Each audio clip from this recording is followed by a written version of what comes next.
ஜப்பானில் வந்து இந்த மாதிரி ஒரு கூட்டத்தில் நீங்கள் பேசணும் அப்படின்ட்டு போன வருஷமே வந்து கமலக்கண்ணன் சொல்லும்போது நான் அவர்கிட்ட சொன்னது என்னன்னு கேட்டிங்கன்னா, மெனக்கட்டிற்காக தனியாக வர முடியாது, அமெரிக்கா போகும்போது வரேன், இல்லாட்டி வரும்போது திரும்பி வரும்போது வரேன். இந்த டிஸ்டன்ஸ், இந்த ஏர் ட்ராவல் வந்து எனக்கு எப்பயுமே ரொம்ப ஒரு சிக்கலாக இருக்கும். எப்படா எவ்வளோ தூரம் போகிறது அப்படின்ட்டு. அதனால் இந்த தடவை சரி போகிற வழியில் அப்படியே வந்துட்டு போயிடுறேன் அப்படின்னு சொல்லிட்டு தான் வந்தேன். வர வழியில் அப்படியே உங்களை சந்திச்சதில் ரொம்ப மகிழ்ச்சி. அப்போ அவர் சொன்னார், ஒரு மாலை பொழுது வந்து நீங்கள் நம்ம நண்பர்களோடலாம் பேசணும் அப்படின்னு சொன்னப்போ சரி பேசுகிறேன் அப்படின்னு சொன்னேன். முதலமைச்சர்கிட்ட போய் நான் இந்த மாதிரி அமெரிக்கா போய் பையனை பார்த்துட்டு வரேன் அப்படிங்கிறதுக்காக போகிறேன் அப்படின்னு சொல்லிட்டு வரதுக்காக போயிருந்தேன். இந்த பட்ஜெட்டுக்கு முதல் நாள் போயிருக்கும்பொழுது அன்றைக்கி தான் அந்த திட்டக்குழுவுடைய கூட்டமும் இருந்தது. அப்போ அவர்கிட்ட சொல்லிவிட்டு இந்த மாதிரி நான் போகிறேன் அப்படின்னா, போகிற வழியில் பேசுகிறீங்களான்னு கேட்டார். சிங்கப்பூரில் எல்லாம் பேசுகிறீங்களா அப்படின்னா, நண்பர்கள் ஏற்பாடு பண்ணியிருக்காங்க, பேசுவேன்னு நினைக்கிறேன் அப்படின்னா, பேசிட்டு வாங்க. அதனால் அந்த வகையில் இந்த உங்களை சந்திக்கிறதுல இதை பற்றி பேசுகிறதுல எனக்கு ரொம்ப மகிழ்ச்சி. இப்போ இந்த தலைப்பு வந்து இந்த மாதிரி தமிழ்நாட்டின் சமூக பொருளாதாரம் என்று அப்படிங்கிறத பற்றி பேசுகிறது அப்படிங்கிறது இந்த காலகட்டத்தில் ரொம்ப ஒரு மிக முக்கியமான ஒன்றாக நினைக்கிறோம். ஏன் அப்படின்னு கேட்டிங்கன்னா, இதுக்கு வந்து நிறைய இப்போ த்ரெட் இருக்குது. அதனால தான் இதை பற்றி பேச வேண்டிய அவசியம் இருக்குது. இதை பற்றி ஒரு புரிதல் இருந்தால் மட்டும்தான் நம்மளால் என்ன செய்ய முடியும் அப்படின்னு கேட்டிங்கனாக்கா, நம்ம அதை பற்றி கவலை கொள்வது அப்படிங்கிறது வந்து அறிவார்ந்த ஒரு கவலை கொள்வதாக இருக்கும். இல்லாட்டி ரொம்ப ஒரு ஏதோ ஒரு நடத்துகிற போதுன்னு பதத்தோடு அடங்கிறது இல்லாமல், நம்ம வந்த பாதை என்ன, அதை தக்க வைக்கிறது அப்படிங்கிறது என்ன, எப்படி அது சாத்தியம் அப்படிங்கிறது, அதுக்கு உண்டான த்ரெட் என்ன அப்படிங்கிறது. இதில் வந்து இந்த பயணம் வந்து கிட்டத்தட்ட ஒரு 100 ஆண்டு பயணம். கரெக்டாக இன்னும் சொல்ல போனீங்கன்னாக்கா, அடுத்த செப்டம்பர் மாதம் வந்து ஆக்ஸ்போர்ட் பல்கலைக்கழகத்தில் ஒரு சிறப்பு செமினார் ஒன்று ஏற்பாடு செய்திருக்கிறாங்க. எதற்கு அப்படின்னு கேட்டிங்கனாக்கா, சுயமரியாதை இயக்கம் தோன்றி 100 ஆண்டுகள். அதற்காக அந்த சுயமரியாதை இயக்கம் தோன்றியது தான் வந்து இன்றைக்கு வந்திருக்கக்கூடிய இந்த உயரம், இந்த அளவு இருக்குல்ல, இதற்கு அடித்தளம் அமைத்து கொடுத்தது அப்படின்னு சொன்னாக்கா, அப்பொழுது ஏற்படுத்தப்பட்ட அந்த இயக்கம் தான் சுயமரியாதை இயக்கம். எதற்கு தோன்றியது, ஏன் தோன்றியது அப்படின்னு பார்த்தோம். அது தெரியும் உங்களுக்கு. இருந்தாலும் ரொம்ப பிரீஃபாக சொல்லணும் அப்படின்னு சொன்னோம்னாக்கா, ஒரு ஐரோப்பாவில் வந்து பார்த்திங்கனாக்கா, ஒரு 17ஆம் 12ஆம் நூற்றாண்டில் இருந்த அமைப்பு இருக்குல்ல, அரசியல் அமைப்பில், அதற்கு எதிரான ஒரு பெரிய ஒரு இயக்கம் கட்டி அமைக்கப்படுகிறது. அந்த இயக்கம் வந்து வெறும் அரசியல் பொருளாதாரத்துக்காக மட்டுமல்ல, கலை, இலக்கியம் எல்லாத்துலேருந்தும், சர்ச்சு, மதம், ரிலிஜன் எல்லாத்துலேருந்தும் வேறுபட்டு அதை நம்ம நிற்கணும் அப்படின்னு சொல்லிட்டு அந்த இயக்கத்துக்கு பேர் வந்து மாடர்னிட்டின் பேர். இப்போ நான் பார்க்கக்கூடிய மாடர்னிட்டி, அந்த மாடர்னிட்டியினுடைய ஒரு கூறு தான் இது. மாடர்னிட்டி அப்படின்னு சொன்னோம்னா என்ன அப்படின்னு கேட்டால், 2-3 அடிப்படையான கேரக்டர் இருக்குது. என்ன கேரக்டர் அப்படின்னா, ரீசன். அது ரொம்ப முக்கியமான ஒரு அடித்தளமாக இருக்குது. அன்ரீசனபிளாக நீங்கள் வந்து ரீசன் இல்லாமல் எதையுமே அதில் ஆர்கியூ பண்ணவே முடியாது. அது ஒரு பாயிண்ட். இன்னொன்று வந்து என்ன அப்படின்னாக்கா, ரேஷ்னல் திங்கிங். ஏன்னா அது வந்து பகுத்தறிஞ்சு பார்க்குறது அப்படின்னா, ரீசன் வேணும், பகுத்தறிஞ்சு பார்க்கணும். 3வது வந்து எப்படின்னு கேட்டிங்கன்னா, அத்தாரிட்டி. எந்த அத்தாரிட்டியும் தேவையில்லாமல் ஏற்றுக்கொள்வதில்லை, எல்லா பிரச்சனையும் எதிர்ப்பது. இதெல்லாம் வந்து என்ன கேட்டிங்கன்னா மாடர்னிட்டி ஒரு கூறுகள். இப்போ மாடர்ன் ஆர்ட்னு எடுத்து பார்த்தீங்க அப்படின்னாக்கா, அதெல்லாம் என்ன செய்யும் அப்படின்னாக்கா, அதில் என்ன ஃபார்ம்லாம் ட்ரெடிஷ்னல் ஃபார்மில் எதெல்லாம் அப்ரெசிவ் இருந்ததோ அதெல்லாம் கேள்வி கேட்பதாக, இசையை எடுத்துக்கிட்டிங்கனாக்கா அது மாதிரி கேள்வி கேட்பதாக, இலக்கியத்தை எடுத்துக்கிட்டிங்கன்னா அது மாதிரி கேள்வி கேட்பதாக, அரசியல் எடுத்துக்கிட்டீங்க அப்படின்னாக்கா அது கேள்வி கேட்பதாக. என்ன மாதிரி கேள்வி அப்படின்னாக்கா, ஆண்டான் அடிமைன்னு ஒரு முறை இருக்கும் பொழுது அது வந்து வெவ்வேறு ஃபார்மில் இருக்கலாம். யூரோப்பாவில் இருக்கிற மாதிரி வந்து ஒரு ஃபியூடல் சிஸ்டமோ, ஜப்பான் அந்த மாதிரி ஒரு ஃபியூடல் சிஸ்டமோ இந்தியாவில் இல்லாமல் இருக்கலாம். நான் இந்தியாவுக்குன்னு ஒரு ஸ்பெசிஃபிக் ஆர்டர் இருக்குது. என்ன ஆர்டர் இருக்குது அப்படின்னா, இதனுடைய ஃபியூடலினுடைய சில கூறுகள், அது இல்லாமல் அவர்கள் ஏற்படுத்தி கொடுத்த சில கூறுகள். ஜாதி அடுக்குமுறைன்னு எடுத்துக்கிட்டீங்கன்னு வச்சுக்கோங்க, அந்த படிக்கட்டு அடுக்குமுறை எடுத்து பார்த்தீங்க அப்படின்னா, அது இந்தியாவுக்கு உண்டான ஒரு ஸ்பெசிஃபிக்கான ஒரு அமைப்பு. அந்த அமைப்பு அதே மாதிரி அதில் இருக்கக்கூடிய அடக்குமுறைகள், இது எல்லாத்துக்கும் எதிராக ஒரு குரல் கொடுப்பது. அப்படி இந்த தோன்றிய ஒரு குரல் தான் என்னன்னு கேட்டிங்கனாக்கா, லிபர்ட்டி, ஈக்குவாலிட்டி அண்ட் ஃப்ரெட்டர்னிட்டி அப்படிங்கிறது. பிரெஞ்சு புரட்சி நிகழும் போது என்னன்னா, அது ஒரு மாடர்னிட்டியினுடைய ஒரு ப்ராஜெக்ட் தான். அதில் தான் வந்து என்ன சொல்கிறாங்க முதல்ல அப்படின்னு கேட்டிங்கனாக்கா, நம்ம பிறந்தவங்க எல்லாம் சமம்னு நம்ம நினைக்கணும். ஏன்னா நமக்கு வந்து நம்மளுடைய கருத்தை சொல்வதற்கும் நமக்கு வேணுங்கிறத செய்வதற்கும் என்ன வேணும் அப்படின்னாக்கா, ஒரு லிபர்ட்டி வேணும். அடுத்தது வந்து நான் ஏற்கனவே சொன்ன மாதிரி ஈக்குவாலிட்டி. அடுத்தது வந்து ஃப்ரெட்டர்னிட்டி. நம்ம இந்த ஃப்ரெட்டர்னிட்டிங்கிற கான்செப்ட் வந்து சுத்தமாக ஏலியன். யாருக்கு அப்படின்னாக்கா, இந்திய சமுதாயத்துக்கு வந்து ஃப்ரெட்டர்னிட்டியோட இருக்கவே முடியாது. ஏன் அப்படின்னா, ஒருத்தன் பார்க்க மாட்டான், ஒருத்தன் தொட மாட்டான், ஒருத்தன் சாப்பிட மாட்டான். அதில் எப்படி ஃப்ரெட்டர்னிட்டி வரும்? அந்த மாதிரி ஒரு சமுதாயத்தில் முதல்ல என்ன செய்யறாங்கன்னா, சுயமரியாதை இயக்கம் தோன்றும் பொழுது இந்த 3 கான்செப்ட் சொல்கிறாங்க. என்ன சொல்கிறாங்க அப்படின்னாக்கா, கான்ஸ்டியூஷன் எழுதி வச்சுருக்கோம். எப்போ 1950 அம்பேத்கர் வரும்பொழுது என்ன எழுதுறாரு அப்படின்னாக்கா, லிபர்ட்டி, ஈக்குவாலிட்டி, ஃப்ரெட்டர்னிட்டின்னு. ஆனால் அதுக்கு 30 வருஷத்துக்கு முன்னாடி, 40 வருஷத்துக்கு முன்னாடியே தோன்றி இந்த இயக்கம் இருக்குல்ல, அது என்ன சொல்லுது அப்படின்னா, அந்த கனவை அப்பொழுதே அது கண்டது. என்னென்னா, நம்ம வந்து லிபர்ட்டி, ஈக்குவாலிட்டி, ஃப்ரெட்டர்னிட்டிக்காக தோன்றியது தான் என்னது, சுயமரியாதை இயக்கம்ங்கிறது. என்ன சொல்லுதுன்னா, என்னை யாரும் அப்ரெஸ் பண்ணாதீங்க, நம்ம எல்லாம் சமமாக இருப்போம், ஜாதிய வேறுபாட்டில் ஒன்றும் கிடையாது, இது எல்லாத்தையும் சொல்கிறது இதுதான். அப்போது இந்த மொத்த இயக்கம் அந்த 100 வருஷமாக நடந்துகிட்டு இருக்கிறது என்ன இந்த மாடர்னிட்டியினுடைய ஒரு வடிவம். அது வந்து நம்ம ஊருக்கு என்ன தேவையோ மாடர்னிட்டி வடிவம்னா இப்போ மார்க்சிஸ்ட்டுக்கும் இவங்களுக்கு என்ன வித்தியாசம் இருக்குது அப்படின்னு பார்த்தீங்கன்னாக்கா, அவர்கள் அங்கே டெவலப் ஆன சோவியத் யூனியன்லையோ அல்லது ரஷ்யாலையோ என்ன டெவலப் ஆச்சோ அதை அப்படியே எடுத்து இங்கே இம்போர்ட் பண்ணி அதை ப்ராக்டிஸ் பண்ண ட்ரை பண்ணும்போது அவர்களுக்கு எது தெரியவில்லை அப்படின்னு கேட்டிங்கனாக்கா, நம்ம ஊரில் அந்த அப்ஜெக்டிவ் கண்டிஷன் இருக்குல்ல, அது எதையுமே அவர் சொல்லல. அவர்கள் என்ன சொன்னார்கள் அப்படின்னு கேட்டிங்கனாக்கா, அவர் வந்து வர்க்கம் மட்டும் இருந்ததுன்னா போதும், இது எல்லாத்தையும் நம்ம பார்க்கலாம். அதில் வர்க்க போராட்டத்தில் வென்றோம் என்று சொன்னால் இது எல்லாத்தையும் ஜெயிச்சிடலாம். அப்போ பெரியாருக்கு வந்து ஒரு பெரிய கன்ஃபியூஷன் வரும். அது பிரைமரியா அல்லது இங்கே இருக்கக்கூடிய சோஷியல் ஆர்ட்டில் இருக்கக்கூடிய அப்ரேஷன் பிரைமரியா அப்படின்னு சொல்லும்போது பெரியார் என்ன லைன் எடுக்கிறார் அப்படின்னா, அதெல்லாம் அப்புறம் பண்ணுவோம், முதல்ல செய்ய வேண்டியது இதுலேருந்து விடுதலை கிடைச்சா மட்டும்தான் நமக்கு அந்த விடுதலை கிடைக்கும். இல்லை என்று சொன்னால் அதனுள் அவர்கள் இருந்து கொண்டு மறுபடியும் அதே ஆர்டரை வேறு பேரில் செய்து கொண்டிருப்பார்கள் அப்படிங்கிறத அவர் சொன்னார்.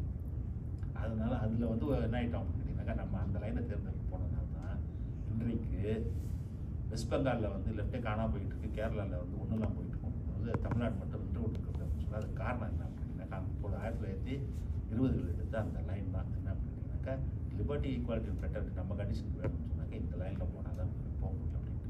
அதற்கு பிறகு 1949 இதில் வந்து திமுகங்கிற ஒரு கட்சியை வந்து தோற்கும் பொழுது என்ன செய்கிறாங்க அப்படின்னு கேட்டிங்கனாக்கா, இதே லைனை தான் அவங்க ஃபாலோ பண்ணுறாங்க. எப்படி அப்படின்னா, இவர்களுக்கும் அவர்களுக்கும் கொள்கை அளவில் எந்த விதமான வேறுபாடு கிடையாது, ஆனால் செயலில் தான் வேறுபாடு இருக்குது. செயல் என்ன வேறுபாடு இருக்குது அப்படின்னாக்கா, சுயமரியாதைக்கு என்ன சொல்கிறது, பெரியார் சொல்லும்போது திராவிட கழகமாக விரும்பி அந்த இயக்கத்தை செயல்படுத்தி கொண்டிருக்கும்போது அவர் சொன்னது, நான் வந்து என்றைக்கு அரசியல் கட்சியாக ஆக வேண்டிய அவசியம் இல்லை, நான் வந்து ஒரு சமூக சீர்திருத்த இயக்கமாகவே நம்ம பயணத்தை தொடருவோம். இந்த சமூக சீர்திருத்த பயணத்தில் தொடர்ந்து கொண்டே இருந்தோம் என்று சொன்னால் வெளியில் இருந்து நம்மளால் அதை மாற்ற முடியுங்கிறது அவர் கண்ட கனவு. ஆனால் அண்ணா அது வந்து வேறுபடுத்தார். ஏன் வேறுபடுத்தார் அப்படின்னாக்கா, அவர் வந்து மாடர்னிட்டி ப்ராஜெக்ட் வந்து பெரியார் வந்து ஒரு மாதிரி ஒரு ஆர்கானிக் இன்டெலெக்சுவல் மாதிரி அவர் இருக்கிற கண்டிஷன் வச்சு அவரே யோசிச்சு அவர் வரக்கூடிய கன்க்ளூஷனுக்கு எதிராக அண்ணா வந்து பொலிட்டிக்கல் சயின்ஸ் படித்தவர், பாலிடிக்ஸ் படித்தவர், எக்கனாமிக்ஸ் படித்தவர், யூரோப்பில் நடந்துட்டு இருந்தவங்களாம் அவருக்கு தெரியும்.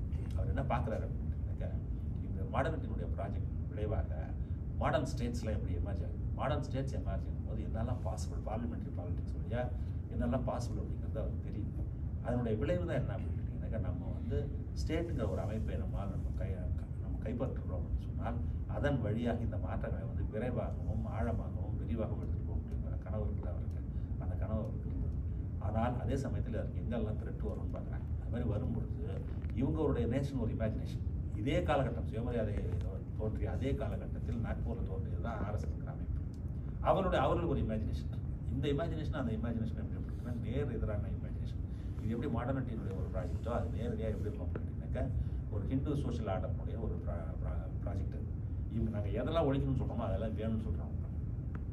அதுதான் வந்து இப்போ என்னென்ன அதனுடைய ஸ்தூல வடிவம் தான் இப்போ நீங்கள் பார்க்கக்கூடிய என்ன அப்படின்னா, உதயநிதி ஸ்டாலின் வந்து பேசுகிறது என்ன பேசுகிறது அப்படின்னா, நம்ம வந்து இது வந்து ஒரு வைரஸ் போல் ஒழிக்க வேண்டும்னு அவர் பேசுகிறாருல சனாதனத்தை. அவங்க சனாதனம் தான் சிறந்ததுன்னு எல்லா பிரைம் மினிஸ்டர் ஆரம்பித்து எல்லாரும் கடைசி வரைக்கும் பேசிக்கிட்டே இருக்கிறாங்க. அப்படி இருக்கும்பொழுது தமிழ்நாடு மட்டும் நீங்கள் தனித்து இருக்கிறதுக்கு காரணம் என்ன கேட்டிங்கன்னா, நாங்கள் அதை ஏற்றுக்கொள்ள மாட்டோம் சொல்லும்பொழுது வெறும் அந்த வார்த்தை அது வந்து என்ன கேட்டிங்கன்னா, நீ என்ன ஆர்டரை விரும்புறியோ அதுக்கு நேர் எதிரான ஆர்டர் தான் நாங்கள் என்ன செய்கிறோம், கட்டி அமைக்க முயற்சி பண்ணோம், அதற்கான வேலைகளை 100 வருஷமாக செய்துட்டு இருக்கிறோம் அப்படிங்கிறது. அப்படி இருக்கும்பொழுது இந்த கான்ஃப்ளிக்ட் இருக்குல்ல, இந்த கான்ஃப்ளிக்ட் வந்து என்னன்னு கேட்டிங்கன்னா வெவ்வேறு வடிவங்களில் வந்து கொண்டே இருக்கும். என்னிடம் யாரும் என்கிட்ட கேட்டாங்க, என்ன கேட்டாங்கன்னா, இது இதனால தான் வந்தது, அது அதனால தான் வந்தாங்க. நான் சொன்னேன், இதனால் வரல அதனால் வரல, அது டெய்லி ஒரு நாளாக வரும். நான் ஏன் அப்படின்னா அந்த டிஎன்ஏ வேறு, இந்த டிஎன்ஏ வேறு. அப்போ கண்டிப்பாக என்ன அப்படின்னா ஒரு வைக்கக்கூடிய முன்வைக்க திட்டங்கள் எல்லாமே எப்படி இருக்கும் அப்படின்னாக்கா, நம்மளுடைய இமேஜினேஷன் என்னவாக இருக்கோ அதுக்கு நேராக இருக்கிறதுனால தான் நம்மளால் என்ன செய்ய முடியும் அப்படின்னாக்கா அவரோடு சேர்ந்து பயணிப்பது முடியாமல் இருக்கிறோம். அப்போது இந்த போக்கு இருக்குல்ல, இந்த போக்கில் நாம் என்ன எல்லாம் சாதித்திருக்கிறோம் அப்படின்னு யோசிச்சு பாருங்க. என்னெல்லாம் சாதித்திருக்கிறோம். 1967 இந்த திமுக வந்து ஃபஸ்ட்டு எலெக்ஷனில் நிற்கலை, அடுத்த எலெக்ஷனில் நின்று வந்து 15 சீட் ஜெயிக்கிறாங்க. அதுக்கு அடுத்த எலெக்ஷன் 50, அதுக்கு அடுத்த எலெக்ஷன் 3வது எலெக்ஷன் 108 சீட்டு ஜெயிச்சு எல்லாம் செய்கிறாங்க, ஆட்சியை வந்து பிடிக்கிறாங்க. 1967 ஆட்சிக்கு வந்த பிறகு இப்பொழுது வரை வந்து ஒரு வெவ்வேறு 2 பேரும் அது மாதிரி ஆட்சி செய்து கொண்டிருக்கிறார்கள். நான் அதுக்குள்ளே இருக்கிற ஸ்பெசிஃபிக்ஸாக இருக்கக்கூடிய வேரியேஷன்ஸ் அதுக்குள்ள நான் போக முடியல, அதுக்கு உண்டான இடம் எதுவும் இல்லை. ஆனால் மொத்தமாக நிகரமாக என்ன நடந்து கொண்டு இருக்கிறது அப்படின்னு பார்த்தீங்கன்னு சொன்னீங்கன்னாக்கா, மிக முக்கியமாக இந்தியாவில் வேறு எந்த மாநிலத்திலும் நடக்காத ஒரு மாற்றம் தமிழ்நாடை பொறுத்த வரைக்கும் நடத்தி காட்டிருக்காங்க அப்படின்னு சொன்னால் என்ன அப்படின்னா, நிறைய பேர் படிச்சிருக்கோம், இங்கே வந்துருக்கோம், அங்கே போயிருக்கோம் அப்படிங்கிறதெல்லாம் அப்புறம். ஃபஸ்ட்டு பாயிண்ட் என்ன அப்படின்னு பார்த்தீங்கன்னா, கிராமப்புறம் இருக்குல்ல, தமிழ்நாட்டினுடைய கிராமப்புறத்தினுடைய போக்கையே மாற்றிருக்காங்க. தமிழ்நாடு கிராமப்புறங்களுடைய போக்கை எப்படி மாற்றிருக்கிறாருன்னு சொன்னால், இன்று வரை வேறு எந்த மாநிலத்திலும் நடைபெறாத ஒரு சங்கதி அது. என்ன அப்படின்னா, அந்த பழைய அதிகார கட்டமைப்பு இருக்குல்ல, கிராமப்புறங்கள் அந்த அதிகார கட்டமைப்பு, அதை ஒன்றுமில்லாமல் ஆக்கியது அப்படிங்கிறது தான் மிகப்பெரிய சாதனை. அதுதான் வந்து இன்றைக்கி வந்து என்ன செய்ய முடியுது, என்ன நமக்கு அதை எனேபிள் பண்ணுறது அப்படிங்கிறது, வரக்கூடிய புதிய ஆப்பர்ச்சுனிட்டிஸ் எல்லாத்தையும் யார் வேணாலும் அதை வந்து எடுத்துக்கொள்ளலாம். அதன் வழியாக கைப்பற்றி அதை கைப்பிடித்து நடந்து எங்கே வேணாலும் செல்லலாம்ங்கிற ஒரு சூழல் இருக்குல்ல, அதை உருவாக்குனது வந்து எப்போ அப்படின்னா அப்போ தான். அதற்கு யாரும் வந்து வெளியில் அதை பற்றி பேசவே இல்லை. நாங்கள் ஏன்னா கையில் துப்பாக்கி எடுத்துகிட்டு போகல, கையில் தீவட்டி எடுத்துகிட்டு போகல, எதுக்கு அதை போய் கொளுத்துறதுக்கோ அதை போய் சுட்டு கொள்றதுக்கோ அதெல்லாம் பண்ணவே இல்லை. ஆனால் சட்டம் வழியாக மட்டுமே காலத்தோறும் என்ன பண்ணியிருக்காங்கன்னா இன்க்ரிமெண்டலாக பண்ணியிருக்காங்க. ஒரே நாளில் செஞ்சிருக்காங்க. என்ன பண்ணியிருக்காங்கன்னா இன்க்ரிமெண்டலாக பண்ணியிருக்காங்க. எப்படி இன்க்ரிமெண்ட்டாக பண்ணியிருக்காங்கன்னா ஒரு ஸ்கீம் அதை ஒன்று எடுத்து பார்த்தீங்கன்னா வரிசையாக தெரியும் உங்களுக்கு. அதில் மிக முக்கியமான திட்டங்கள் அப்படின்னு சொல்லி எடுத்து பார்த்தீங்கன்னா மிக பெரும்பான்மையான சூழ்நிலையில் என்ன பண்ணுவாங்க, உணவு வழியாக தான் வந்து அந்த அதிகாரத்தை வந்து அவர் கையில் வைத்திருந்தார். சாப்பாடு கிடைக்கும் உங்களுக்கு போட மாட்டேன்னு சொல்லுவாங்க, அதனால் ஒன்றும் செய்ய மாட்டாங்க. அடுத்த வேலை சொல்லுவானு தெரியுமா நம்மளோட அடுத்த வேலை சோத்துக்கு வழியில் சொல்லுவாங்கல்ல ஒரு வெட்டாமல், அதுதான் அது எசன்ஸே. அடுத்த வேலை சோத்துக்கு வழியில் இருந்தால் என்ன அர்த்தம்னா அப்படி தான் வச்சுருக்கான்னு அர்த்தம். அதை என்ஷூர் பண்ணுவாங்க. எப்படி என்ஷூர் பண்ணுவாங்கன்னாக்க அமைப்பு வழியாக அதை இல்லாமல் ஆக்கும். இன்றைக்கு இந்தியாவிலேயே வந்து 3 வேளை உணவு அருந்துபவர்கள் அப்படின்னு ஒரு ஸ்டாட்டிஸ்டிக்ஸ் எடுக்கிறாங்க. இதில் NSSலேருந்து ஒவ்வொரு ஸ்டேட்லேருந்து போய் சாம்பிள் எடுத்து டேட்டா எடுக்கும்போது 3 வேளை உணவு சாப்பிட்டவர்களுடைய எண்ணிக்கை எவ்வளோ அப்படின்னு பார்த்தீங்கன்னாக்கா தமிழ்நாட்டிலையும் கேரளாலையும் மட்டும்தான் 99%. மீதி எல்லாம் லோவில் இருக்கால எவ்வளோக்கு நீங்கள் இமேஜின் பண்ண முடியாது.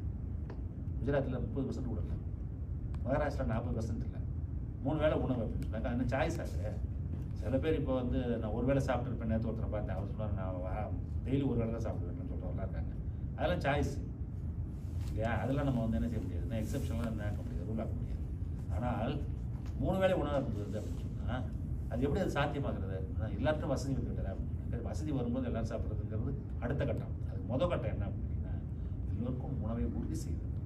அந்த உணவை உறுதி செய்வதற்கு 30 ஆண்டுகள் வேலைக்கு 40 ஆண்டுகள் வேலை எப்படி வேலைஞ்சிருக்கும் அப்படின்னா கிராமப்புறங்களில் இருப்பவர்களுக்கு உணவு கிடைக்காமல் போகும், அவர்களுக்கு தான் நிறைய கிடைக்காம போகும். அங்கே தான் வந்து நிறைய அந்த சிக்கல் வருங்கிறத உணர்ந்து இந்த உணவை அவர்களுக்கு கொண்டு போய் சேர்க்கிறது அப்படிங்கிறது. அப்படி உணவை கொண்டு போய் அவர்களை சேர்க்கும் போது என்ன ஆகும்னாக்கா யாரிடம் நிலம் இருக்கிறது, யாரிடம் உணவு வந்து கையில் இருக்கிறதோ அவர்கள் அந்த அதிகாரத்தை மேலும் செலுத்த முடியாமல் ஆக்கிறது இருக்குல்ல, அது மாதிரி செய்யும்போது தான் என்னங்கிட்ட உண்மையான என்ன வரும், லிபரேஷன் அப்போ தான் வரும். இப்பொழுது பீகார்லேருந்து உத்தரப்பிரதேசத்துலேருந்து மத்திய பிரதேசத்தில் வெஸ்ட் பெங்காலிலிருந்து லட்சக்கணக்கான மக்கள் தமிழ்நாட்டை நோக்கி வேலை செய்வதற்கு வருகிறார்கள் என்று சொன்னால் ஏன் வருகிறார்கள்? அந்த ஊரில் கங்கை நதி பாயுதே, பிரம்மபுத்திரா பாயுதே, நர்மதா பாயுது, எல்லாம் தான் பாய்ஞ்சிக்கிட்டு இருக்கு அந்த ஊரில். அதுவும் நம்ம ஊர்லலாம் இருக்கிறதாச்சும் சீசனல் ரிவர்ஸ், அதெல்லாம் பெரனியல் ரிவர்ஸ். இந்த பெரனியல் ரிவர்ஸ் இருக்கிற இடத்துலேருந்து இத்தனை நம்ம டெல்டா, பெரிய டெல்டா காவிரி டெல்டா தான் நம்ம, அதாட்டம் 100 பொங்கல் இருக்கும் கேஞ்சடிக் டெல்டா. ஆனால் அவ்வளோ பெரிய நிலப்பரப்பில் இருக்கக்கூடிய மாநிலங்கள், அவ்வளோ வளமையான மாநிலங்கள், அவ்வளோ உணவுப் பொருள் விளையக்கூடிய மாநிலங்கள்லேருந்து அடுத்த வேலை சோத்துக்கு இல்லைன்னு இவ்வளோ பேர் இங்கே வந்து கொண்டிருக்கிறார்களே, அது ஏன் அந்த ஆர்டர் ஏன் அப்படி இருக்குது, ஏன் அப்படி இருக்குது அப்படின்னாக்கா இத்தனை ஆண்டுகள் ஆகியும் கூட அவர்களுக்கு அந்த விடுதலை அவர்கள் கொடுக்க முடியவில்லை. அப்படின்னா உணவு இல்லையா நம்மகிட்ட? எக்கச்சக்கமான உணவு இருக்குது, அதுக்கு உண்டான அமைப்பு இல்லை. அதில் ஒரு சின்ன ஒரு முயற்சி தான் என்னென்னு கேட்டிங்கனாக்கா யூபிஏ கவர்மெண்ட் இருக்கும்போது கொண்டு வரப்பட்ட அந்த தேசிய உணவு உறுதி திட்டம். அது எவ்வளோ கேவலமாக பண்ணார்கள் என்று சொன்னால் அவனே முடிவு பண்ணான். என்ன முடிவு பண்ணான்னாக்கா 50% நாட்கள் தான், மீதி 50% நல்லா இருக்கான்னு அவனே முடிவு பண்ணிட்டான். இப்போ வரைக்கும் அப்படி தான் செயல்பட்டு கொண்டிருக்கிறது. ஆனாலும் நாம் என்ன செய்து கொண்டிருக்கோம் அப்படின்னாக்கா தேவை இருக்கிறதோ தேவையில்லையோ யூனிவர்சல் PTS என்று சொல்லக்கூடிய அனைவருக்குமான பொது விநியோகத்தை தொடர்ந்து செயல்படுத்தி கொண்டு இருக்கிறோம். அதனுடைய விளைவு என்ன பார்த்து பாருங்கள். நான் இப்போ ஏற்கனவே சொன்னது மாதிரி 99.9% ஆட்கள் உணவு சாப்பிட்றாங்க அப்படிங்கிறது. அப்போது யாரும் எதற்காகவும் போய் உணவுக்கு கையாண்ட வேண்டாம்னு ஒரு தலைமுறை ஃபுல்லாக நீங்கள் என்ஷூர் பண்ணிங்கன்னு வச்சுங்க. அடுத்த தலைமுறை என்ன ஆகும் தெரியுமா, கிராஸ் என்ரோல்மெண்ட் ரேஷியோ வந்து 50% வரும். அதுக்கு அடுத்த தலைமுறை என்ன ஆகும் தெரியுமா, கிராஸ் என்ரோல்மெண்ட் ரேஷியோ 80% வரும். ஏன் அப்படின்னு கேட்டிங்கன்னா சாப்பாடை பற்றி கவலை இல்லைன்னு சொன்னால் அடுத்த வேலையை அவன் வேலையை பார்ப்பான். ஒன்று.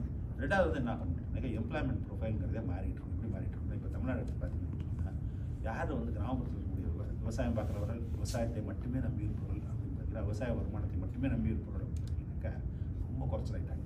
என்ன காரணம் அப்படின்னா சாப்பாடு இருக்கும்போது என்ன செய்வான் அப்படின்னாக்கா சாப்பாடு இன்றைக்கி இடத்துல அடுத்து வேறு ஏதாவது பக்கத்தில் என்ன வேலை இருக்குது வாய்ப்பு இருக்குது போய் பார்க்குறது. இதுமாதிரி பார்க்கும்போது இந்தியாவிலேயே மிக அதிகமான அளவில் விவசாயம் அல்லாத தொழிலுக்கு நகர்ந்திருக்கக்கூடிய கிராமப்புறத்தில் இருக்கக்கூடிய மக்கள் வந்து அதிகமாக இருப்பது தமிழ்நாடு. அதுக்கு வந்து ரூரல் நான் ஃபார்ம்னு சொல்லுவோம். ரூரலில் தான் இருப்பாங்க எல்லோரும். வந்து நீங்கள் டோக்கியோவுக்கு போய் எல்லோரும் இங்கே வந்து அவங்க நேற்று வரும்போது செட்டில் கேட்குறீங்க எவ்வளோ பேர் வந்து டோக்கியோவில் இருக்காங்கன்னு கவனித்து கேட்கும்போது அவங்க சொன்னாங்க கிட்டத்தட்ட 1/3 பாப்புலேஷனை மொத்தம் ஜப்பானில் இருக்கிற பாப்புலேஷனில் 1/3 1/4 இங்கே இருக்காங்க. இப்போ நம்ம ஊரும் அப்படி ஒன்றும் ரொம்ப வித்தியாசம் இதாக இல்லை. நம்மளுக்கு எப்படி ஆகிடுச்சுன்னு கேட்டிங்கன்னா கிட்டத்தட்ட 50% ஆஃப் பாப்புலேஷன் சென்னையில் இல்லாட்டியும் சென்னையில் 1/8 இருக்கும். ஆனால் கிராமப்புறங்களில் வந்து இருப்பவர்களுடைய எண்ணிக்கை வந்து 50 விழுக்காடு கீழே வந்துருச்சு. அவ்வளோ பேர் நகரத்தை நோக்கி நகர்ந்துருக்காங்க. அதனால் கிராமத்தில் இருக்கக்கூடிய மீதி இருக்கக்கூடிய 50 விழுக்காடு மக்கள் வந்து விவசாயத்தை மட்டும் சார்ந்திருக்கிறாருன்னு நம்ம நினைக்க வேண்டிய அவசியம் இல்லை. அதுலேயே என்ன பண்ணிட்டாங்க, விவசாயம் அல்லாத தொழில்களுக்கு போவது இது மிகப்பெரிய அளவில் நடந்து கொண்டு இருக்கிறது. அது மாதிரி நடக்கும்பொழுது என்ன ஆகும் அப்படின்னா, விவசாயத்தை மட்டும் சார்ந்திருப்பது, அந்த வருமானத்தை மட்டும் சார்ந்திருப்பது அப்படிங்கிறது வந்து சுருங்கி கொண்டே வருது. சுருங்கி கொண்டே வந்து இப்போ எந்த அளவுக்கு வந்துருச்சு அப்படின்னா, நம்ம உங்களுக்குலாம் தெரியும், நம்ம தமிழ்நாட்டில் இருக்கக்கூடிய லேண்ட் ஹோல்டிங்ஸ் வந்து பெரிய லேண்ட் ஹோல்டிங்ஸ் கிடையாது. மிக பெரும்பான்மையான நில உடைமையாளர்கள் எப்படி கேட்டிங்கனாக்கா எல்லாம் வந்து நடுத்தர மற்றும் சிறு விவசாயிகள் தான். அந்த நடுத்தர சிறு விவசாயிகளே வந்து எப்படி ஆகிட்டாங்க அப்படின்னாக்கா, மொத்தம் வரக்கூடிய ஒரு ஆண்டு வருமானத்தில் அவர்களுக்கு விவசாயத்திலேருந்து கிடைப்பது அப்படிங்கிறது 1/3 தான். மீதி 2/3 எதுலேருந்து வருது பார்த்தீங்கன்னா வேறு தொழில்கள்லேருந்து வருது. அது எதுவாக வேணா இருக்கும். அவன் வந்து வேறு ஏதாவது வேலைக்கு போவாங்க, அந்த ஊருக்கு வேறு ஏதாவது வியாபாரம் பண்ணுவான், ஏதோ ஒன்று பண்ணிகிட்டு இருக்கான். பண்ணியிருக்கிறதுனால என்ன ஆயிடுச்சு அப்படின்னா, விவசாயத்தை மட்டும் சார்ந்திருப்பது அப்படிங்கிறது பெருமளவில் குறைந்து கொண்டே வருது. அது வரும்போது நல்லதாக கெட்டதா அப்படின்னு கேட்டிங்கன்னா, நிறைய பேர் என்ன சொல்லுவாங்க, இன்னும் விவசாயம் சீரழிச்சிடும், போயிடும், வந்துடும். சீரழியிலேருந்து இல்லை, மனுஷனுக்கு வாழ்வு முக்கியமாக, விவசாயத்தை காப்பாற்றுறது முக்கியமாக. மனுஷன் நல்லா வாழணும்னு நினைக்கிறேன், ஸ்டேபிளான வருமானம் வரணும்னு நினைக்கிறாங்கிறது அதுதான் சரியான விஷயங்கிறதுனால தான் அவன் அந்த மாதிரி போயிட்டு இருக்கான். அந்த மாதிரி போகிறதுனுடைய விளைவு எனக்கு இன்கம் ஸ்டேபிளாக இருக்கும் பொழுது அவங்களால் இதெல்லாம் செய்ய முடியும். பார்த்தீங்கன்னாக்கா அவங்க வந்து நிறைய பணத்தை வந்து எஜுகேஷன் செலவு பண்ண முடியும், நிறைய பணத்தை ஹெல்த்துக்கு செலவு பண்ண முடியும், அதெல்லாம் பண்ணிகிட்டு இருக்காங்க. இப்போ இதெல்லாம் பண்ணும்பொழுது அரசனுடைய பங்கு என்னவாகுது பார்த்தீங்கன்னாக்கா, நம்ம வந்து எப்படி ரூரல் பவர் எல்லாத்தையும் மாற்றிட்டோம். ரூரல் பவரை மாற்றினதுக்கு பிறகு என்ன செய்கிறோம் அப்படின்னாக்கா, நமக்கு வந்து இது எல்லாத்துக்கும் பேசிக்காக இருக்கிறது என்னென்னா சோஷியல் ஜஸ்டிஸுங்கிற பிரின்சிபல் தான். ஏன்னா அது வந்து சுயமரியாதை காலத்துலேருந்து வைத்து கொண்டு இருக்கிறோம். சமூக நீதி அப்படிங்கிறது வந்து இன்ஃபேக்ட் ஜஸ்டிஸ் பார்ட்டின்னு சொல்கிறோம்ல, அது ஆரம்பிக்கப்பட்டதுலேருந்தே எதுக்குன்னு கேட்டிங்கன்னாக்கா சோஷியல் ஜஸ்டிஸ்க்காக ஆரம்பித்தது தான். ஆனால் அது வந்து ரொம்ப ஒரு குறுகிய பார்வையோடு இருந்தது. பெரியார் வந்து இன்னும் பெருசாக அகலமாக்குறாரு. அதுக்கு பிறகு ஆட்சி அதிகாரம் வந்த பிறகு இவர்கள் தீட்டக்கூடிய திட்டங்களும் செயல்படுத்தக்கூடிய திட்டங்கள் எல்லாமே என்னவாக இருக்குது பார்த்தீங்கன்னாக்கா, சோஷியல் ஜஸ்டிஸ். சோஷியல் ஜஸ்டிஸ்னால் என்ன அப்படின்னா, நான் பல இடங்களில் பல கூட்டங்கள் சொல்லியிருக்கேன். இது ஆப்ரஹாம் சொன்னதான், ஆப்ரஹாம் லிங்கன் சொன்னதான் சொல்லணும். திரும்ப ஆப்ரஹாம் லிங்கன்ட்ட போய் டெமோக்ரஸி பற்றி பேசும்போது அவர் சொல்கிறாரு, டெமோக்ரஸிங்கிறது நீங்கள் நினைக்கிற மாதிரி ஏதோ ஒரு மைல்கல் இல்லை, நான் ஓடி போய் அதை தொட்டுட்டு நான் வந்துட்டேன்னு சொல்கிறது. டெமோக்ரஸிங்கிறது என்னது, ஒரு ஜேர்னி. அது தொடர்ந்து கொண்டே இருக்கும். எப்படின்னா அதுக்கு உண்டான த்ரெட்டு வந்துக்கிட்டே இருக்கும், அதை நீங்கள் சரி பண்ணிகிட்டே இருக்கும், போய்கிட்டே இருக்கும், புதுசு புதுசாக வரும், புதுசு புதுசாக சேலஞ்ச் போய்கிட்டே இருக்கும். அதே போன்ற ஒன்று தான் சோஷியல் ஜஸ்டிஸ். சோஷியல் ஜஸ்டிஸ்னால் நிறைய பேர் என்ன நினைத்து கொண்டு இருக்கிறாருனாக்கா, பள்ளிக்கூடத்தில் சேர்றதுக்கு ரிசர்வேஷனோ, காலேஜில் வேலையில் சேர்றதுக்கு ரிசர்வேஷன் அப்படின்னு சொல்லிட்டு அது இல்லை. அதை தாண்டிய பெரிய விஷயமாக சோஷியல் ஜஸ்டிஸ் இருந்து கொண்டிருக்கிறது. அப்படி இந்த அரசாங்கங்கள் எல்லாமே தொடர்ந்து என்ன செய்து கொண்டிருக்கிறார்கள் அப்படின்னா, இந்த சோஷியல் ஜஸ்டிஸை மனதில் வைத்து யாரெல்லாம் எதிலிருந்து விடுபட்டு போகிறார்களோ அது எல்லாத்தையும் அவர்கள் உள்ளே திரும்ப கொண்டு வந்து சேர்த்து கொண்டே போகிறார்கள். அது மாதிரி போகும்போது என்ன ஆகும் அப்படின்னாக்கா, யாரும் இதிலிருந்து விடுபட்டு போகாமல் பார்த்து கொண்டு அப்படி யாரெல்லாம் விடுபட்டு போகிறாங்க ஒன்றும் இல்லை. இப்போ ரிசர்வேஷனே எடுத்து பார்த்தீங்கன்னா, இப்போ வந்து பிசின்னு ஒரு ரிசர்வேஷன் கொடுக்குறோம். ஆனால் எல்லா கம்யூனிட்டிக்கும் என்ன கேப்பபிலிட்டி இல்லை அப்படின்னாக்கா, அந்த ரிசர்வேஷனை பயன்படுத்திக்கூடிய கேப்பபிலிட்டி வர மாட்டேங்குது. இப்போ என்ன செய்கிறோம், காலேஜ் கட்டுறோம், ஸ்கூல் கட்டுறோம், எல்லாரையும் வாங்குறோம், ஸ்காலர்ஷிப் கொடுக்குறோம். ஆனாலும் எல்லா வேலையும் வந்துட முடியாது. அதுதான் ரியாலிட்டி, அப்ஜெக்டிவ் ரியாலிட்டி. அப்போ என்ன செய்ய வேண்டியது, யாரெல்லாம் இதிலிருந்து விடுபட்டு போகிறார்களோ அவர்களெல்லாம் கூப்பிட்டுவாங்க. அப்போ என்ன செய்யறது அப்படின்னா, உள்ளொதுக்கீடு கொண்டு வரும். அந்த உள்ளொதுக்கீடு கொண்டு வரும்போது என்னன்னா, பிசியை ரெண்டாக பிரிக்கிறோம். என்ன பிரிக்கிறோம்னா, பிசிலேயே யார் இன்னும் ரொம்ப பெண்டிங் இருக்கிறாங்க, மோஸ்ட் பேக்வர்டுன்னு சொல்கிறோம்ல, அந்த மோஸ்ட் பேக்வர்டுங்கிறத ஐடென்டிஃபை பண்ணி அவர்களுக்கு தனியான இடஒதுக்கீடு அப்படின்னு கொடுக்கும்போது என்ன ஆகும் அப்படின்னா, இடஒதுக்கீட்டையே மொனோபலைஸ் பண்ணுறாங்கல்ல. டேட்டாவை எடுத்து பார்த்துட்டு நீங்கள் ஆச்சரியமாக இருக்கும் உங்களுக்கு, யார் இதை டாமினேட் பண்ணுறான்ட்டு. சில கம்யூனிட்டிஸ் வந்து பயங்கரமாக டாமினேட் பண்ணுறோம். அடுத்தது வந்து யார் ஒதுங்கி போகிறாருன்னு பார்த்துட்டு அவர்களுக்கான தனி இடஒதுக்கீடு கொடுக்கும்போது தான் வட தமிழ்நாட்டில் வந்து இப்போ ஒரு எடுத்துக்காட்டு சொல்லணும்னா, வட தமிழ்நாட்டில் மிக பெருமையான வன்னியர்கள் இருக்காங்கல்ல, அவர்கள் வந்து வெறும் பிசின்னு ஒதுக்கீடு இருக்கும்போது அவர்களால் போட்டு அதுக்குள்ளே வர முடியல. அதுக்குள்ளே இருக்க மற்ற கம்யூனிட்டிஸ் இருக்குல்ல, யாரெல்லாம் இப்போ கொங்கு இருக்காங்கன்னு வச்சுக்கோங்களேன், அவங்க என்ன செய்வாங்கன்னு கேட்டிங்கன்னாக்கா, இருக்க எம்பிபிஎஸ் சீட்டெல்லாம் எடுத்து பார்த்தீங்கன்னா எல்லா சீட்டும் அவங்கள்ட்ட போயிடும். ஏன்னு கேட்டிங்கன்னா அவங்கள்ட்ட ரிசோர்ஸஸ் இருக்குது. அவங்க என்ன செய்வாங்கன்னு கேட்டிங்கன்னா, அதுக்காக மெனக்கடலில் அதுக்கு உண்டான வேலைகள் எல்லாம் செய்வாங்க. இவங்களுக்கு அந்த மெனக்கடல் இல்லாத உண்டான அமைப்பு இல்லாதனால இவங்கெல்லாம் என்னையும் உள்ளே வர முடியாதுன்னு சொல்லிட்டு தனியாக அதை கம்பார்ட்மெண்ட் ரைஸ் பண்ணுறீங்கன்னு வச்சுக்கோங்க. எம்பிசி தனியாக பிரிக்கும்போது அதற்கு உண்டான ஒரு ஃபேர் ஷேர் வரும். அதே போல் இப்போ எஸ்சி எடுத்துட்டீங்க ஷெட்யூல் காஸ்ட்டில் 12% மொத்தமாக பிளாக்காக கொடுக்குறீங்கன்னு வச்சுக்கோங்க. பிளாக்காக கொடுக்கும்போது அதுக்கு அந்த எஸ்சிலேயே வந்து இல்லைன்னா 3-4 கிரேடில் இருப்பாங்க படிக்கட்டில். அது படிக்கட்டு தானே, அது படிக்கட்டில் என்ன ஆகும்னா உயர்ந்தவன் தாழ்ந்தவன் சென்ஸில் சொல்கிறேன், என்ன சென்ஸில் சொல்கிறேன் அப்படின்னா யாருக்கு என்னென்ன ரிசோர்ஸஸ் இருக்குது அப்படி பார்த்தீங்கன்னாக்கா அருந்ததின்னு இருக்கக்கூடிய ஒரு கம்யூனிட்டி என்றைக்கு அதுக்குள்ளேயே வர முடியாமல் வருது. எப்போ வந்து அவங்களுக்கு தனியாக 3% ரிசர்வேஷன் கொடுக்குறோம், வருஷத்துக்கு 200 டாக்டர் வர்றாங்க. யோசிச்சு பாருங்க, வருஷத்துக்கு 200 டாக்டர் அப்படின்னு சொல்லி 10 வருஷமா 15 வருஷமா 20 வருஷமா அத்தனை அந்த கம்யூனிட்டி என்ன ஆகும்? அதே போல் என்ன செய்கிறோம் அப்படின்னா இப்போ அந்த ரிசர்வேஷன்லாம் பண்ணிக்கிட்டு இருக்கோம். இது வந்து கம்பார்ட்மெண்ட் வைஸ் மட்டும் கொடுக்குறோம். ஆனால் திட்டங்களை செயல்படுத்தும் பொழுது இன்னும் ரொம்ப கான்ஷியஸாக பண்ண வேண்டியிருக்கு. இப்படி பண்ண வேண்டியிருக்கு. ஃபஸ்ட்டு வந்து என்ன செய்கிறோம் அப்படின்னா கலைஞர் வந்து தமிழ்நாடு பப்ளிக் சர்வீஸ் கமிஷனை ஏற்படுத்தி அதில் ரிசர்வேஷனை ரொம்ப ஸ்ட்ரிக்டாக என்ஃபோர்ஸ் பண்ணி கம்யூனிட்டியில், அதாவது நம்ம கம்யூனிட்டியில் உள்ள இருக்கக்கூடிய அனைத்து பிரிவினருக்கும் அது ரெப்ரசன்டேஷன் வேணும். அதிகாரத்தில் போய் அவங்க உட்கார்ந்தாங்கன்னா தான் என்ன செய்ய முடியும் அப்படின்னா அடுத்தடுத்து உண்டான திட்டங்கள் வந்து சரியான முறையில் செயல்படுத்த முடியும். அதுதான் நம்ம தமிழ்நாட்டில் இருக்கிற பியூரோக்ரஸிக்கும் மற்ற மாநிலங்கள் பியூரோக்ரஸிக்கும் முக்கியமான டிஃபரன்ஸே அதுதான். மற்ற எந்த ஊர்லேயும் நீங்கள் வந்து இந்த மாதிரி ஒரு கமிட்மெண்ட்டோட வேலை செய்கிற ஆட்களை நீங்கள் பார்க்க முடியாது. ஏன்னு கேட்டிங்கன்னா இல்லை பெரும்பாலான ஆட்கள் எழுந்து வருவாங்கன்னாக்கா மேல் தட்டிலேருந்து வரும்பொழுது அவங்களால் என்னத்தை செயல்படுத்த முடியாது அப்படின்னா இந்த மாற்றங்களுக்கு முன்னாடி திட்டங்களை அவங்களால செயல்படுத்தவே மாட்டாங்க. முடியாதுங்கிறதுல செயல்படுத்தவே மாட்டாங்க. ஏன் மாட்டாங்க அப்படின்னு கேட்டிங்கன்னா இது ஏன்டா அவன் எவனா எல்லாம் மேலே வந்துட போகிறான், இது கிட்ட செயல்படுத்தணும். இங்கே மட்டும்தான் என்ன நடக்கும் கேட்டிங்கன்னா இந்த மாதிரி ஆட்கள் இருக்கிறதுனால இந்த மாதிரி திட்டங்களை மேலும் மேலும் புதுசாக உருவாக்கி செஞ்சுக்கிட்டே இருப்பாங்க. அதுபோல் அவர்கள் செய்ததற்கு பிறகு இப்போ 40 வருஷம் கழிச்சு திரும்பி பார்த்தா என்ன வருது அப்படின்னா ஒரு மேஜரான ஒரு லேக்கனாக பார்க்குறாங்க. என்ன பார்க்குறாங்கன்னா ஜெண்டர் டிஃபரன்சஸ். என்ன ஜெண்டர் டிஃபரன்சஸ்? ஆம்பளை பசங்க பிள்ளைங்க வந்துருக்கிற மாதிரி பொம்பளைங்களால் வர முடியலங்கிறத பார்த்துட்டு தான் என்ன பண்ணாங்க 30% ரிசர்வேஷன். எதுக்கு? விமன் எல்லா எம்ப்ளாய்மெண்ட்லேயும் என்னது 30% ரிசர்வேஷன் கொண்டு வந்தனுடைய விளைவு என்ன அப்படின்னு கேட்டிங்கன்னா இப்போ எங்கள் ஆஃபீஸ் எடுத்துக்கிட்டிங்க, எங்கள் ஆஃபீஸில் 200 பேர் இருக்காங்க, 150 பேர் பெண்கள் இருக்காங்க. போன வருஷமும் வருஷமும் நான் வந்து இந்த குரூப் 1 செலக்ட் ஆன ஆஃபீஸர்ஸ்க்குலாம் நான் கிளாஸ் எடுக்க போயிருக்கேன். பார்த்தீங்க அப்படின்னா இப்போ இங்கே இப்படி இருக்கிற ரூம் இதை ஒரு நான் 50 பேர் இருப்பாங்கன்னு வச்சுக்கோங்களேன், 50 பேரில் 5 பேர் ஆம்பளை இருந்தால் பெரிய விஷயம். இப்போ எந்த அளவுக்கு போயிட்டு இருக்கு அப்படின்னா டிஎன்பிஎஸ்சி மெம்பர்ஸ் சேர்லாம் என்ன சொல்கிறாங்க, நம்ம வந்து நாம்ஸை மாற்றணும் போட்டுருக்கு சார். எதுக்கு ஏமாற்றணும் அப்படின்னு கேட்டேன். என்னென்னா ஆம்பளைங்களுக்கு ரிசர்வேஷன் கொண்டு வரணும் இப்போ அப்படி மாறிட்டு இருக்கு. நான் இன்னும் இல்லை கொஞ்ச நாள் போடணும், இதெல்லாம் இப்போ நிறைய மாற வேண்டியிருக்கு, அதெல்லாம் அப்புறம் பார்க்கலாம் அப்படின்ட்டு. இப்போ அந்த மாதிரி அந்த ப்ராசஸ் இருக்குல்ல, அது ரிவர்ஸ் பண்ணிங்கன்னா என்ன அவங்க யோசிச்சு பாருங்க. இப்போயே போனீங்கன்னா மாவட்டங்களில் எத்தனை மாவட்டங்களில் போய் பார்த்தீங்கன்னாக்கா மாவட்டத்தினுடைய ஆட்சித்தலைவர் பெண்களாக இருப்பாங்க, மாவட்டத்தினுடைய காவல்துறை கண்காணிப்பாளர் பெண்களாக இருப்பாங்க, ஆர்டிஓ பார்த்தீங்கன்னா பெண்களாக இருப்பாங்க, டிஆர்ஓ பார்த்தீங்கன்னா பெண்களாக இருப்பாங்க. அந்த மாதிரி ஒரு எங்கே பார்த்தாலும் பெண்களாக இருக்கிறதுல அது வந்து அந்த மாதிரி ஒரு பெரிய மாற்றத்தை கொண்டு வந்துட்டு இருக்கு. இப்போ இது ஒரு ஸ்டெப்பு. இப்போ இது பண்ணிட்டோம்னாக்கா அப்படியே பேசாமல் இருக்க முடியுமா அப்படின்னு பார்த்தீங்கன்னாக்கா இப்போ கிராஸ் என்ரோல்மெண்ட் ரேஷியோ வந்து நம்ம என்ன சொல்கிறோம்னா இந்தியாவிலே நம்மளுக்கு அதிகம். இப்போ இந்தியா ஃபுல்லாக ஆவரேஜ் வந்து 26 அப்படின்னு சொன்னால் கிராஸ் என்ரோல்மெண்ட் ரேஷியோ என்னன்னு கேட்டிங்கன்னாக்கா ஹையர் எஜுகேஷன் போகிறாங்களா, ஸ்கூலில் முடிச்சுட்டு காலேஜுக்கு போய் என்ரோல் பண்ணுறாங்கல்ல, அது எவ்வளோ பேர் போகிறாங்கன்னா 100 பேர் இருக்காங்க அப்படின்னு சொன்னால் அந்த ஏஜ் குரூப்பில் எவ்வளோ பேர் காலேஜுக்கு போகிறாங்க அப்படின்னு பார்த்தோம் சொன்னால் இந்திய அளவில் 26 பேர் போகிறாங்க அப்படின்னு சொன்னால் தமிழ்நாட்டில் வந்து 47 48 போன வருஷத்துக்கு வருஷம் 58 கொஞ்சம் குறைஞ்சிருக்காங்க, 47 48. இது வந்து அது இந்தியாவுடைய சராசரியோட 100 பங்கு. அப்போ இவ்வளோ தூரத்துக்கு நம்ம வந்து வரும் அப்படின்னாக்க நம்ம சரி இவ்வளோ தூரத்துக்கு வந்துட்டோம், இந்தியா அங்கே எங்கேயோ பின்னாடி நம்ம பேசாமல் இருக்க முடியுமா? அது உள்ளே எடுத்து பார்த்தோம். என்ன எடுத்து பார்க்கும்போது எதாவது தெரியுது அப்படின்னா கிராஸ் என்ரோல்மெண்ட் ரேஷியோவில் பெண்கள் வந்து கொஞ்சம் பின்னாடி இருக்காங்க, ரொம்ப பின்னாடி இல்லை, கொஞ்சம் பின்னாடி இருக்காங்க. மறுபடியும் அதோட நிறுத்திடுறது இல்லை. அந்த இதில் யாரெல்லாம் வராமல் இருக்காங்க பார்த்தீங்கன்னா இப்போ ஒரு செக்ஷன் வந்து அவங்களால வர முடியாமல் இருக்கு. எனக்கு அவங்களாம் எங்கேருந்து படிக்கிறாங்க அப்படின்னு பார்த்தீங்கன்னாக்கா இப்போ நம்ம ஊரில் எப்படி ஆயிடுச்சு அப்படின்னா நம்ம ஊரில் ஒரு செல்ஃப் செலெக்ஷன் மாதிரி ஆயிடுச்சு. எப்படி செல்ஃப் செலெக்ஷன்னா யாரெல்லாம் முடியாதோ யாரெல்லாம் இல்லாதவங்களோ அவரெல்லாம் தான் என்ன செய்கிறாங்கன்னாக்கா கவர்மெண்ட் சர்வீசஸ் ஆக்சஸ்